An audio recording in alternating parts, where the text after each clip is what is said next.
वणक्कम पूर्वोत्तर। Prabhasakshi news network के खास कार्यक्रम में आप सभी का स्वागत है। तमिलनाडु की राजनीति हमेशा से सिनेमा और सत्ता के संगम का अखाड़ा रही है।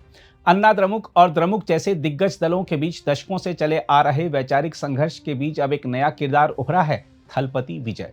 अभिनेता से नेता बने विजय की पार्टी तमिलगा वेत्री कझगम यानी टीवीके ने अपने सामान्य परिषद अधिवेशन में यह स्पष्ट कर दिया है कि 2026 के विधानसभा चुनाव में उनका एकमात्र चेहरा और मुख्यमंत्री पद का उम्मीदवार विजय ही होंगे। साथ ही पार्टी ने उन्हें संभावित गठबंधनों पर पूर्ण अधिकार भी सौंपा है। यह निर्णय उस समय आया है जब एआईएडीएमके की ओर से गठबंधन के संकेत मिल रहे थे और राज्य की राजनीति में नए समीकरण बनने की चर्चाएं तेज थी। पर विजय ने साफ कर दिया है कि लड़ाई किसी तीसरे मोर्चे की नहीं बल्कि द्रमुक बनाम टीवीके की होगी। यह बयान जितना राजनीतिक रणनीति का हिस्सा है उतना ही यह जनता के बीच साफ सुथरे विकल्प की छवि गढ़ने की कोशिश भी है। करूर में हुई भयावह भगदड़ जिसमें 41 लोग मारे गए थे, उसके बाद यह टीवीके की पहली बड़ी बैठक थी जिसमें विजय का संबोधन हुआ। विजय ने सभा में भावुक होकर कहा कि उनकी पार्टी ने इस त्रासदी के बाद कर्तव्य और शोक के चलते मौन साधा, लेकिन उसी दौरान राजनीतिक प्रचार और झूठी कहानियों का सामना करना पड़ा। उन्होंने मुख्यमंत्री एमके स्टालिन पर निशाना साधते हुए कहा कि विधानसभा में दिया गया उनका बयान राजनीतिक द्वेष से भरा हुआ था। हम आपको याद दिला दें कि स्टालिन ने त्रासदी के लिए भीड़ प्रबंधन की कमी को जिम्मेदार ठहराया था। इस पर पलटवार करते हुए विजय ने कहा कि सरकार ने उनके आयोजनों को जानबूझकर तंग जगहों पर आयोजित करवाया ताकि भीड़ भाड़ बढ़े और असुविधा पैदा हो।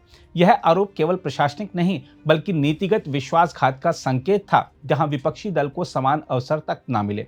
हम आपको याद दिला दें कि करूर कांड की जांच के लिए राज्य सरकार ने अरुणा जगदीशन आयोग गठित किया था, जिसे विजय ने जल्दबाजी में लिया गया निर्णय बताया।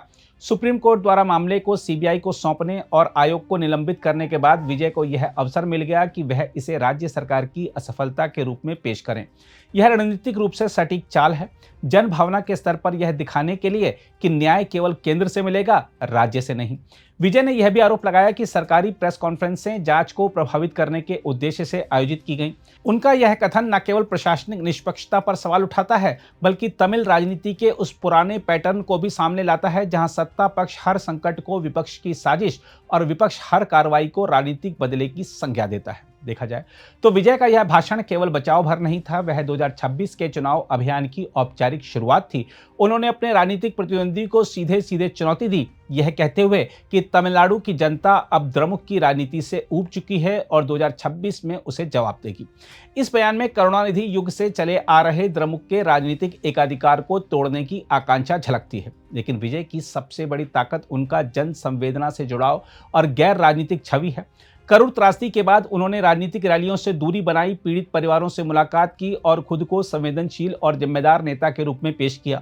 तमिल राजनीति में जहां अतीत में एमजीआर और जयललिता जैसे फिल्मी सितारों ने सत्ता के समीकरण बदले, विजय उसी परंपरा के नए अध्याय की तैयारी करते दिखाई देते हैं। हालांकि तमिल राजनीति में द्रमुक और अन्ना द्रमुक की पकड़ अब भी मजबूत है, पर जन असंतोष और युवा मतदाताओं का झुकाव विजय को अवसर दे सकता है। उनकी पार्टी टीवीके अपेक्षाकृत नई है, संगठनात्मक ढांचा सीमित है, पर लोकप्रियता अपार है।